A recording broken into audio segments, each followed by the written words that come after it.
অনুমতি ছাড়া বিজ্ঞাপন চিত্রে শাহ আব্দুল করিমের গান, পরিবারের ২০ কোটি টাকা ক্ষতিপূরণ দাবি। কলকাতার ছবিতে বাংলাদেশের প্রেক্ষাপট। যতবার ভারত এবং বাংলাদেশ কাছাকাছি এসেছে, ততবার মাথাছাড়া দিয়ে উঠেছে উগ্র সন্ত্রাসবাদ। এক মন্তব্যে আবারও দেব শুভশ্রীর সম্পর্কের অবনতি। দর্শক সবাইকে আমন্ত্রণ, শুরু করছি Walker footwear present showbiz and style 24। দেশ বিদেশের বিনোদনের নানা খবর সাথে নিয়ে আছি আমি শাহরিন জেবিন। ফিল্ম পলিটিক্স নিয়ে মুখ খুললেন চিত্রনায়িকা আঁচল আঁখি। ২০১১ সালে বেইলি রোড চলচ্চিত্র দিয়ে বড় পর্দায় অভিষেক হওয়া এই নায়িকা বর্তমানে আছেন যুক্তরাষ্ট্রে। সেখান থেকেই এই বিষয়ে মুখ খুলেছেন তিনি। ২০১৩ সালে জটিল প্রেম সিনেমা দিয়ে সাড়া ফেলার কথা জানিয়ে আঁচল মনে করিয়ে দেন তার নায়ক ছিলেন শাকিব খান, আরিফিন শুভ, বাপ্পি। নিজেকে বোকা উল্লেখ করেই নায়িকা বলেন, বোকা ছিলাম, ফিল্ম পলিটিক্স বুঝিনি। যদি বুঝতাম তাহলে এখনও তিনিই থাকতেন সময়ের ব্যস্ত অভিনেত্রী। ফেরদৌস শাবনূর অভিনীত প্রেমের জ্বালা ছবির জনপ্রিয় গান বেআইন সাহেবের রিমেক ভিডিওতে সম্প্রতি কাজ করেছেন আঁচল। বেআইন সাহেব 2.0 শিরোনামে গাওয়া গানটিতে কণ্ঠ দিয়েছেন দিলশাদ নাহার কণা ও আঁচলের স্বামী সৈয়দ অমি। অনুমতি ছাড়া সঙ্গীত শিল্পী শাহ আব্দুল করিমের দুটি গান বিজ্ঞাপনে ব্যবহার করার অভিযোগে ২০ কোটি টাকা ক্ষতিপূরণ দাবি করেছে বাউল পরিবারের সদস্যরা। দেশের টেলিকম সেবাদাতা প্রতিষ্ঠান গ্রামীণ ফোন লিমিটেডের বিরুদ্ধে এই আইনি নোটিশ পাঠানো হয়েছে। বিজ্ঞাপনে ব্যবহৃত গান দুটি হলো রঙিলা ১২ এবং কোন মিস্ত্রি নাও বানাইছে। শাহ আব্দুল করিমের পুত্র শাহ নূর জালালের পক্ষ থেকে ব্যারিস্টার রাজিন আহমেদ গ্রামীণ ফোনের প্রধান নির্বাহী কর্মকর্তা ইয়াসির আজমানের কাছে আনুষ্ঠানিকভাবে এই নোটিশ পাঠিয়েছে, যেখানে বলা হয়েছে গ্রামীণ ফোন অনুমতি, লাইসেন্স বা স্বীকৃতি ছাড়াই শাহ আব্দুল করিমের কপিরাইটকৃত গান টেলিভিশন বিজ্ঞাপন ও ডিজিটাল বিজ্ঞাপনে ব্যবহার করেছে। আর তাই টেলিভিশন সহ সব প্ল্যাটফর্ম থেকে লঙ্ঘনকারী কন্টেন্ট ৭২ ঘন্টার মধ্যে অপসারণ করে শাহ আব্দুল করিমকে লেখক হিসেবে স্বীকৃতি দিয়ে প্রকাশ্যে ক্ষমা প্রার্থনা করতে হবে। ক্ষতিপূরণ বাবদ ২০ কোটি টাকা প্রদানের পাশাপাশি ভবিষ্যতে এমন কাজ আর না করার বিষয়েও লিখিত প্রতিশ্রুতি দিতে বলা হয়েছে সেই নোটিশে। রাজনীতি, অ্যাকশন, থ্রিলার সবকিছু মিলিয়ে পুজোয় ওপার বাংলায় মুক্তি পাচ্ছে রক্তবীজ 2, যে ছবিতে অভিনয় করেছেন আবির চট্টোপাধ্যায়, মিমি চক্রবর্তী, নুসরত জাহান, কৌশানী মুখোপাধ্যায়, অঙ্কুশ হাজরার মতো তারকারা। ২৫ সেপ্টেম্বর আলোর মুখ দেখবে এই সিনেমাটি। যতবার ভারত এবং বাংলাদেশ কাছাকাছি এসেছে, ওপার বাংলার ছবিতে বাংলাদেশের প্রেক্ষাপট আছে দুই দেশের বন্ধুত্বপূর্ণ আবহ। ছবির নাম রক্তবীজ 2, যেটি শারদীয় দুর্গোৎসব ঘিরে আছে মুক্তির অপেক্ষায়। সিনেমার প্রচারে অনলাইনে প্রকাশ পেয়েছে এর দুটি টিজার ও গান, যেখানে বিভিন্ন দৃশ্যে তুলে ধরা হয়েছে বাংলাদেশকে। মিশন এগিয়ে নিয়ে যাচ্ছিল, কি প্ল্যান তাদের? সিনেমাটি নির্মাণ করেছেন পশ্চিমবঙ্গের জনপ্রিয় নির্মাতা জুটি নন্দিতা রায় ও শিবপ্রসাদ মুখার্জি। এই জুটি বছর ২ আগে উপহার দেয় রক্তবীজের প্রথম কিস্তি, যেটি ২০২৩-এর পুজোয় মাতিয়েছিল বক্স অফিস। তার মানে রক্তবীজ আবারও প্রথমটির মতো দ্বিতীয় কিস্তিতেও আছে অ্যাকশন আর সাসপেন্স, আছে রাজনৈতিক নানা মারপ্যাচ। বলা হচ্ছে রক্তবীজ 2 কলকাতার তারকাবহুল সিনেমা, যেখানে প্রধান দুই চরিত্রে আছেন আবির চট্টোপাধ্যায়, মিমি চক্রবর্তী। আমার শ্বশুরবাড়ি বাংলাদেশে। বিরতি ভেঙে নতুন চলচ্চিত্র দিয়ে কাছাকাছি আসার যে গল্প বুনেছিলেন দেব শুভশ্রী, এক মন্তব্যে দুজনে আবারও গিয়েছেন দূরে। মান অভিমানের বাস্তবের এই চিত্রটা যেন হার মানাচ্ছে সিনেমার কোনো চিত্রনাট্যকেও। ভালোবাসার ইতি টেনে প্রায় ১০ বছর দূরে ছিলেন দেব শুভশ্রী। ধূমকেতু সিনেমার মুক্তিতে কাছে এলেও বদলে গেছে দুজনের সম্পর্ক। ইন্ডাস্ট্রির সবাই যখন তাদের নিয়ে নতুন করে ভাবছিলেন, তখন এক মন্তব্যে আবারও তিক্ততায় রূপ নিয়েছে দেব শুভশ্রীর সেই সুন্দর সম্পর্ক। আর এই মন্তব্য করেন দেব নিজেই। এক সাক্ষাৎকারে অভিনেতা বলেন, ২ সন্তানের মা হওয়ায় শুভশ্রী সারল্য হারিয়েছেন। ব্যাস এই এক কথাতেই চটেছেন নায়িকা। প্রতিক্রিয়ায় তিনি বলেন, দেবের মন্তব্য ভীষণ অসম্মানজনক। ২ নায়ক নায়িকার সম্পর্কের অবনতিতে ক্ষতি হলো পশ্চিমবঙ্গের নির্মাতাদের। কারণ ধূমকেতুর ব্লকবাস্টার সাফল্যে এই জুটিকে নিয়ে যে একাধিক চলচ্চিত্র নির্মাণের পরিকল্পনা করেছিলেন তারা। কেউ বলছেন নিজের ধর্ম কি ভুলে গেলেন, কেউ বা বলছেন এবার ধর্মটাই পাল্টে ফেলুন। এমন কটাক্ষের শিকার হয়েছেন বলিউড অভিনেতা সালমান খান। ঘটনার সূত্রপাত গণেশ পুজো ঘিরে। এবছর খালি পায়ে মণ্ডপে গিয়েছিলেন বলিউড ভাইজান, সেখানে গণপতি বাপ্পার সামনে দাঁড়িয়ে নিবেদন করেন ভক্তি। এতে সনাতন ধর্মাবলম্বীরা তাকে দেখে মুগ্ধ হলেও অন্যদের কটাক্ষের শিকার হন ভাইজান। তবে নেতিবাচক মন্তব্যের পাত্তা দেননি সালমান, কারণ তিনি যে বরাবরই ধর্মনিরপেক্ষ, যে কোনো উৎসবেই সবাইকে জানান সম্প্রীতির বার্তা। সদ্যই পরম সুন্দরী ছবি মুক্তিতে বেশ প্রশংসায় ভাসছেন জাহ্নবী কাপুর। এরই মধ্যে আসছে তার নতুন আরেক সিনেমা সানি সংস্কারি কি তুলসী কুমারী, যেখানে দ্বিতীয়বার নায়ক হিসেবে পেয়েছেন বরুণ ধাওয়ানকে। রোমান্টিক কমেডি গল্পের এই ছবিটি মুক্তি পাবে আসছে 2 অক্টোবর। বলিউডে এবার খোঁজ মিলল এক নতুন বাহুবলীর। তবে এবার কোনো সাহসী কিংবা লড়াইয়ের নয়, বরং এক হাস্যরসের চরিত্রে। ধর্মা প্রোডাকশনের ব্যানারে রূপালী পর্দায় মুক্তি পেতে যাচ্ছে নতুন রোমান্টিক কমেডি সিনেমা সানি সংস্কারি কি তুলসী কুমারী। প্রচারের স্বার্থে ইতিমধ্যেই মুক্তি পেয়েছে ছবির 52 সেকেন্ডের একটি টিজার, যেখানে বরুণ ধাওয়ানের আবির্ভাব হয় বাহুবলী রূপে।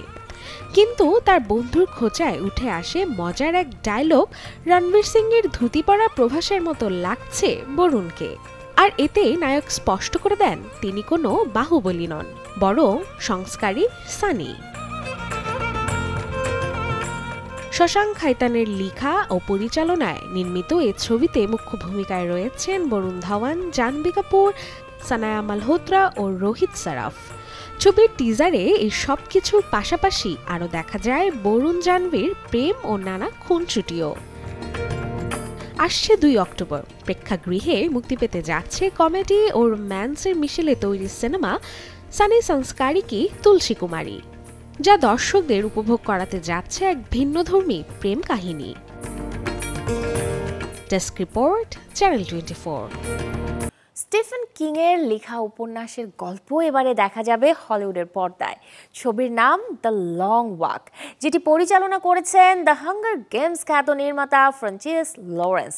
দ্য লং ওয়াক ছবিটি মুক্তি পাবে 12 সেপ্টেম্বর। ভয় আর রোমাঞ্চ যখন মিলে যায় এক নিঃশ্বাসে, তখনই জন্ম নেয় এক অনন্য চলচ্চিত্র।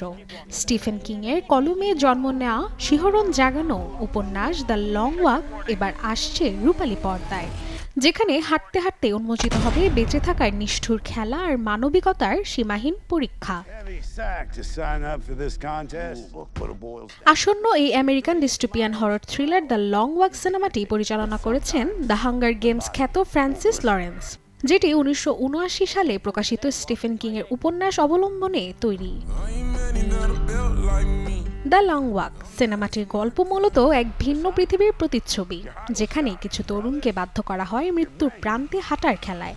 আর ধীরে ধীরেই তাদের ভেতরের এই ভয়ে ভাঙ্গন আর টিকে থাকার প্রবল আকাঙ্ক্ষা দর্শককে নিয়ে যাবে এক অচেনা অন্ধকারে। ছবিতে অভিনয় করেছেন Cooper Hofmann, David Johnson, গ্যারেট wiring এবং বিশেষ চরিত্রে আছেন মার্ক হ্যামিল। আসছে 12 সেপ্টেম্বর যুক্তরাষ্ট্রে মুক্তি পেতে যাচ্ছে লায়ন্সগেট প্রযোজিত দ্য লং ওয়াক, যা ভয়ের নতুন সংজ্ঞা লিখতে প্রস্তুত। Desk report, channel 24। দর্শক, এতক্ষণ ছিলাম বিনোদনের নানা খবরে, এবারে জীবনযাপনের গল্প দেখব, লাইফস্টাইলের কিছু আপডেট। সামনেই পুজো, সাথে বিয়ের সিজন, এই সব কিছু মিলিয়ে ছেলেদের পোশাকের তালিকায় চাই একটা নতুন পাঞ্জাবি। তাই তো বিক্রেতারা তাদের কালেকশনে রেখেছেন নানা ডিজাইনের নানা রকমের পাঞ্জাবির কাপড়, যেগুলোর দাম সাধ্যের মধ্যে থাকায় ক্রেতারাও কিনছেন তা। উৎসবের আমেজ মানে সাজগোজের রঙিন আয়োজন। শুধু মেয়েদের নয়, ছেলেদের সাজও এখন পাচ্ছে সমান গুরুত্ব।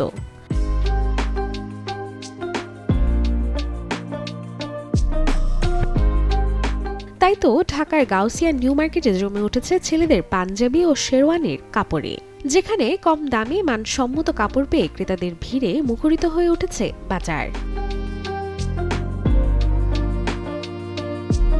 সিল্ক, কটন, জ্যাকওয়ার্ড, লিলেন কিংবা ব্রোকেট, নানা বৈচিত্র্যময় কাপড় সাজানো প্রতিটি শোকেসে। কারো পছন্দ জমকালো শেরওয়ানির কাপড়, কারো আবার সাধ্যের পাঞ্জাবির জন্য চাই সাদামাটা কিন্তু আভিজাত্যপূর্ণ কাপড়। এটা খুবই কোয়ালিটিফুল কাপড়। এই কাপড়টা সফট আছে, অনেক সফট, পরু আরাম আছে। এগুলো আপনার ডিজাইন আছে আমাদের 15-16টা ডিজাইন আছে। এই কাপড়টা আছে শেরওয়ানির জন্য, এটা আমার কালার আছে, এটা 25 টাকা। এগুলো লিলেন ক্লাব, এগুলো রেঞ্জ আপনার 1500 থেকে শুরু। দামের দিক থেকেও রয়েছে সাধ্যের মধ্যে ভ্যারাইটি। 1 মিটার কাপড় মিলছে 500 টাকা থেকে শুরু করে 1500 কিংবা 2000 টাকার মধ্যেই। তবে অনেক সময় গুণগত মান আর ডিজাইনের উপরও নির্ভর করে দাম। এমব্রয়ডারি কাজ করা, যেমন আপনার ডায়মন্ডের ব্র্যান্ডেড কাপড় 100% সুতি। হ্যাঁ, এগুলোর দাম আপনার 1600 টাকা গজ একদম বিক্রি করতেছে, ঠিক আছে। আর এগুলো আপনার সিল্কের ভিতরে হবে, সিল্ক, এটা ইন্ডিয়ান বোম্বাইয়ের, এগুলো আপনার 1050 করে গজ। এটা হলো আপনার শেরওয়ানি কাপড়, একবার লেটেস্ট নতুন আছে, এগুলো আপনার 1600 গজ বিক্রি করতেছে। এটা হতো পাকিস্তানি গ্রেস কাপড়, এটা কাপড়ের জন্য খুবই ভালো, খুব আরামদায়ক কাপড়, পরে খুব আরাম পাই এগুলো। হ্যাঁ, গাউসিয়া নিউ মার্কেট কিংবা চাঁদনি চক যেন হয়ে উঠেছে ছেলেদের ফ্যাশনের আস্থার ঠিকানা, যেখানে অল্প খরচেই মিলছে আভিজাত্যের ছোঁয়া আর প্রতিটি কাপড়ে মিলছে উৎসবের অঙ্গীকার। Rashika Hossain, channel 24, Dhaka. Old money makeup মানে পুরনো টাকার লুক। যারা ফ্যাশনের খোঁজ খবর রাখেন তারা বোঝেন এই পুরনো টাকার থিমের মেকআপ, যেখানে থাকে না অতিরঞ্জিত চকচকে ভাব, বরং হালকা ম্যাট ফিনিশে ফুটে ওঠে আভিজাত্য। বর্তমানে এই লুকটাই সবার পছন্দের।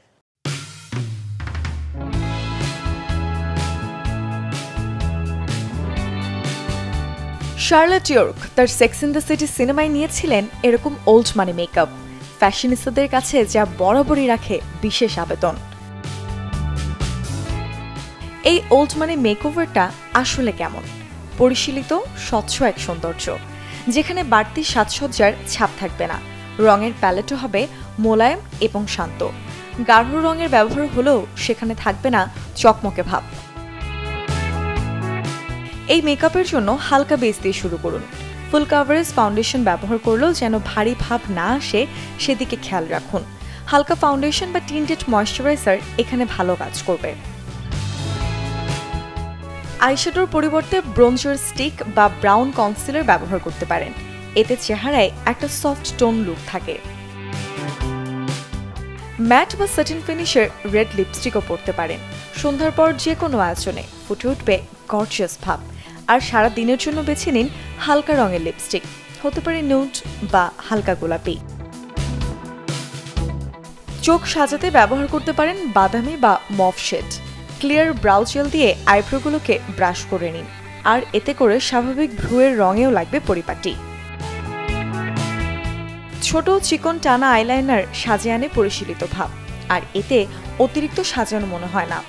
স্মোকি আই বা হালকা মাস্কারার সাথে ব্যবহার করলে মার্জিত লুকও ক্রিয়েট হয়। গালের ব্লাশ রাখুন হালকা আর গোলাপি। ত্বকের আন্ডারটোনের সাথে মিলিয়ে নিন ব্লাশের রং। Desk report, channel 24। দেখতে গিয়েছিলেন পাহাড়, সে পাহাড়ের প্রেমে পড়েই হয়ে উঠেছেন একজন উদ্যোক্তা। হ্যাঁ দর্শক, গল্পটা এবারে তাকে নিয়েই।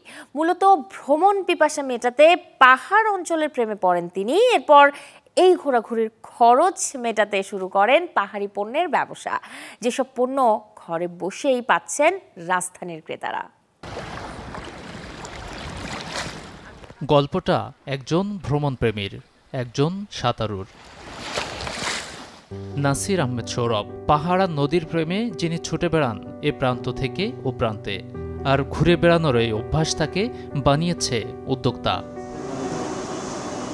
একসময় ঘোরাঘুরির খরচ বাঁচাতে পাহাড়ি পণ্য রাজধানীর ক্রেতাদের কাছে পৌঁছে দিতেন সৌরভ। সেজন্য চালু করেন অনলাইন মাধ্যম pahartheke.com, যে চেষ্টায় তিনি হয়েছেন একজন সফল উদ্যোক্তা। কাপ্তাই লেকে যখন আমরা সুইমিং করতাম তখন এটার মাছের ব্যাপারে আইডিয়াটা আসে, এবং পাহাড়ে যখন ট্রাভেল করতাম তখন পাহাড়ি বিভিন্ন পণ্য, এক্সেপশনাল পণ্যগুলোর ব্যাপারে আইডিয়া আসে যে এটা ঢাকায় কীভাবে নেওয়া যায় বা এটা আদৌ পসিবল কিনা নেওয়া, কারণ শুধু নিলে তো হবে না, এটার কোয়ালিটিটা ঠিক রেখে। তো আমরা 5 বছর আগে শুরু করেছি। এখন মোটামুটি আমাদের শুরু করেছিলাম 2টা আইটেম দিয়ে, পেঁপে এবং আনারস, আর এখন হচ্ছে মোটামুটি আমাদের রানিং আইটেম আছে 50টার উপরে। তার মধ্যে সবচেয়ে হাইস্ট হচ্ছে হিলি চিকেন এবং সেকেন্ড হচ্ছে কাপ্তাই লেকের 12 থেকে 15 ধরনের মাছ। মূলত হিলি চিকেন, কাপ্তাই লেকের মাছ রেডি টু কুক পদ্ধতিতে রাজধানীবাসীর নাগালে পৌঁছে দেয় সৌরভের এই প্রতিষ্ঠান। আছে পাহাড়ি ফলসহ নানা পণ্য, সমতলে বসে হাতের নাগালে পাহাড়ি পণ্য। এই উদ্যোগ একদিকে যেমন রাজধানীবাসীর জন্য সহজ করেছে ভিন্ন স্বাদের খাবারের স্বাদ নেওয়া, তেমনি বিপরীতে পাহাড়েও হচ্ছে অনেকের কর্মসংস্থান, এমনটা জানালেন এই উদ্যোক্তা। ডেলিভারি বুথ এবং হচ্ছে আমাদের পাহাড়ি যে হাবগুলো আছে সেখানে আমাদের ডিরেক্টলি 12 থেকে 15 জনের মতো লোক কাজ করে ডিরেক্টলি। এর বাইরে তাদের আন্ডারে আবার অনেক লোক কাজ করে। আমরা পাহাড়ি যারা বসবাসকারী তাদেরকে উদ্বুদ্ধ এখনও করে যাচ্ছি, 5 বছর আগে থেকেই করছি। তারা এখন দেখা যাচ্ছে আগে কেউ যদি 2টা পালতো এখন সে 50টাও পালে। এই যে হিলি চিকেনের কারণে পাহাড়ের টোটাল অর্থনীতিতে এবং তাদের জীবনযাত্রায় এই পাহাড়ি মুরগির বা হিলি চিকেন, পাহাড়ি দেশি মুরগিটার একটা কন্ট্রিবিউশন আছে। এ সময়ে জনপ্রিয় ব্যবসা পদ্ধতি B2B। পাহাড়ি এসব পণ্য নিয়ে ক্ষুদ্র উদ্যোক্তারাও পাহাড় থেকে .com-এর সাথে পাচ্ছে ব্যবসার সেই সুযোগ। গাজী আনিস, চ্যানেল 24, ঢাকা। সেপ্টেম্বর মানেই আইফোন লাভারদের জন্য অন্যরকম উন্মাদনা, কারণ প্রতি বছরই যে নিয়ম মেনে এই মাসেই লঞ্চ হয় নতুন মডেল। তবে এবছর আইফোনের আগেই গুগল নিয়ে এসেছে পিক্সেল সিরিজ আর জেমিনিতে ব্যাপক আপগ্রেড। তাই বলা যেতেই পারে 2025-এ টেক দুনিয়ায় হবে অ্যাপল ও গুগলের লড়াই। সেপ্টেম্বরকে বলা হয় অ্যাপলের আইফোনের মাস, তবে তার আগেই হয়ে গেল মেড বাই গুগল ইভেন্ট 2025। তার মানে প্রযুক্তি দুনিয়া দখলে নিতে মরিয়া অ্যাপল আর গুগল। পিক্সেল 10 সিরিজ, নতুন ফোল্ডেবল ফোন, পিক্সেল ওয়াচ 4, দ্বিতীয় প্রজন্মের এয়ারবাডস, সাথে জেমিনির নতুন সক্ষমতা, সব মিলে নতুন আইফোন আসার আগে ব্যাপক সাড়া ফেলেছে গুগল। এআই দুনিয়ায় এতদিন গুগল জেমিনি কিছুটা পিছিয়ে থাকলেও নতুন আপডেটে ব্যবহারকারী প্রশ্নের সাথে শেয়ার করতে পারবেন ক্যামেরা, মানে ঘরের ছবি দিলেই পাওয়া যাবে ইন্টেরিয়ারের পরামর্শ। এছাড়াও এসেছে একটি কনভারসেশনাল ফটো এডিটিং টুল। ডিজাইনে বড় পরিবর্তন ছাড়া পিক্সেল 10 ফোনে এসেছে ডেডিকেটেড টেলিফটো লেন্স, যা এখন পর্যন্ত গুগলের সেরা জুম কোয়ালিটি। টেনসর G5 প্রসেসরের সাথে যুক্ত হয়েছে চুম্বক প্রযুক্তি, যার নাম পিক্সেল স্ন্যাপ। এটি মূলত অ্যাপলের ম্যাগসেফের মতো একটি ফিচার। অ্যাপল জার্নাল অ্যাপের প্রতিদ্বন্দ্বী হিসেবে গুগল এনেছে পিক্সেল জার্নাল, যা শুধু পাওয়া যাবে পিক্সেল 10 সিরিজে। দৈনন্দিন নোট, ছবি, লোকেশন আর ব্যক্তিগত গোপনীয়তায় যুক্ত হয়েছে এআই ফিচার, যাতে আসবে প্রম্পটের পরামর্শ। নতুন AI voice assistant Gemini for home, যেখানে আছে nest doorbell, security camera, speaker, thermostat সহ আরও অনেক ফিচার। এটা অনেকটা গুগল অ্যাসিস্ট্যান্টের মতোই কাজ করবে।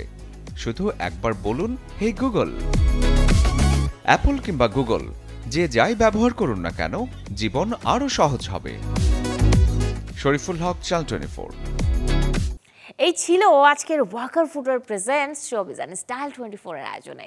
বিনোদন ও লাইফস্টাইলের সব খবর জানতে ভিজিট করুন আমাদের ফেসবুক পেজ এবং ইউটিউব চ্যানেলে। কাল ঠিক একই সময়ে আবারও দেখা হবে। সেই পর্যন্ত সবাই ভালো থাকুন, আর দর্শক অবশ্যই চ্যানেল 24 এর সাথেই থাকুন।